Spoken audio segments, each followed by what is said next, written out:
നിങ്ങളുടെ ഭർത്താവല്ലേ ക്രിസ്റ്റഫർ? അതെ, എന്നെ ചതിയിൽപ്പെടുത്തി വിവാഹം കഴിച്ചത്. സ്വന്തം അപ്പനെ കൊന്നയാളോടൊപ്പം ഇത്രയും നാൾ കഴിയാനുള്ള കാരണം? എങ്ങനെയെങ്കിലും ജീവിച്ചു പോകാന്ന് കരുതി. വേറെ ഒരു മാർഗമില്ലായിരുന്നു സർ. ഓരോ ദിവസം കഴിയുന്തോറും ഉപദ്രവം കൂടിക്കൂടി വരിക. അതാ ഞാനിപ്പോ ഇവിടെ വന്ന് ഇതൊക്കെ പറഞ്ഞത്. ക്രിസ്റ്റഫറിനെ കുറിച്ച് വേറെയും ചില കംപ്ലൈന്റ്സ് ഞങ്ങൾക്ക് കിട്ടിയിട്ടുണ്ട്. അതിന്റെ അന്വേഷണം നടക്കുന്നുണ്ട്. ഞാൻ എല്ലാ തെളിവുകളും സാറിന് തരാം. പക്ഷേ ഇതൊക്കെ ഞാൻ പറഞ്ഞതാണെന്ന് മാത്രം സാർ ആരോടും പറയരുത്. ഇതൊക്കെ നിങ്ങൾ എന്നോട് പറഞ്ഞുകൊണ്ടായില്ല, ഒരു പരാതിയായി എഴുതി തരണം. ക്രിസ്റ്റി അറിഞ്ഞ ആ നിമിഷം എന്നെ കൊല്ലും. എന്ത് ദുഷ്ടതരം ചെയ്യാൻ മടിയില്ലാത്തവനാ. 2 മക്കളുണ്ട് സാറേ, അവരെനിക്ക് നന്നായി വളർത്തണം. പരാതി നൽകാതെ എനിക്ക് കേസെടുക്കാൻ കഴിയില്ല. പക്ഷേ നിങ്ങൾ പറഞ്ഞ കാര്യങ്ങളെല്ലാം ഞാൻ അന്വേഷിക്കാം. എന്നെ അയാൾ കൊല്ലുന്നതിന് മുമ്പ് ഒരാളോടെങ്കിലും ഇതൊക്കെ പറയണമെന്ന് കരുതിയ ഞാനിവിടെ വന്ന് സാറിനോട് ഇതൊക്കെ പറഞ്ഞത്. നിങ്ങൾക്ക് ഞങ്ങളുടെ സഹായം എപ്പോഴും ഉണ്ടാവും.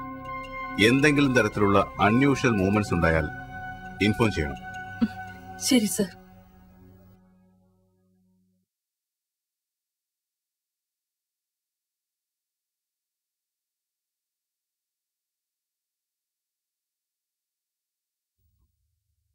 ഹലോ.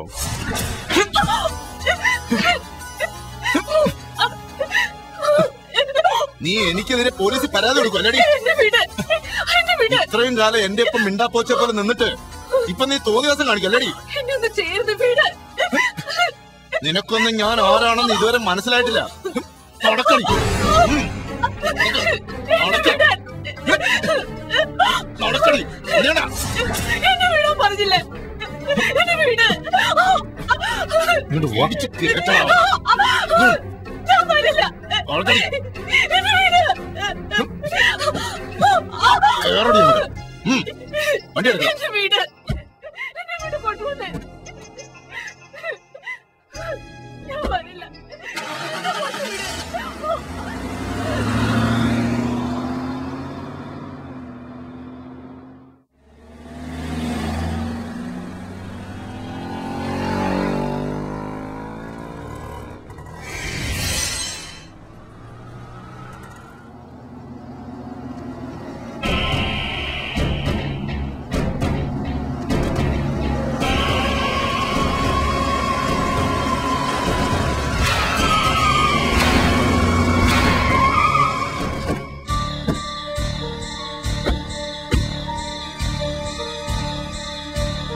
ഇവളുമാരിത് അങ്ങോട്ട് പോയി. നീ വാ.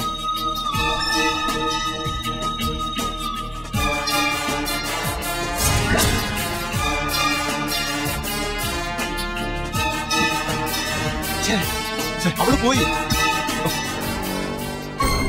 കഷ്ടമെന്ന് നോക്കണേ.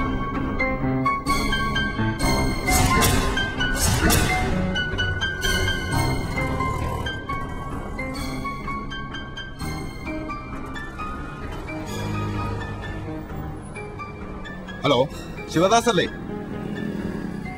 നീ ഉടനെ തന്നെ മ്യൂസിയം റോഡിലേക്ക് വരണം. എടാ, നിന്റെ ഗ്യാങ്ങിനെ കൂടെ വിളിച്ചോ. ഈ ഭാഗത്ത് എവിടെ സ്നേഹം ടീനയുണ്ട്, ഞാനിപ്പോ അവരെ കണ്ടു. ആ, നീ വേഗം വാ. എടാ, എങ്ങനെയാ അവളുമാരെ പൊക്കണം? ഓ, എടാ, കാശ് എത്രയാണെന്ന് വെച്ചാ പറഞ്ഞാ മതി, ഞാൻ തരാം. ആ ശരി ശരി, നീ പെട്ടെന്ന് വാ.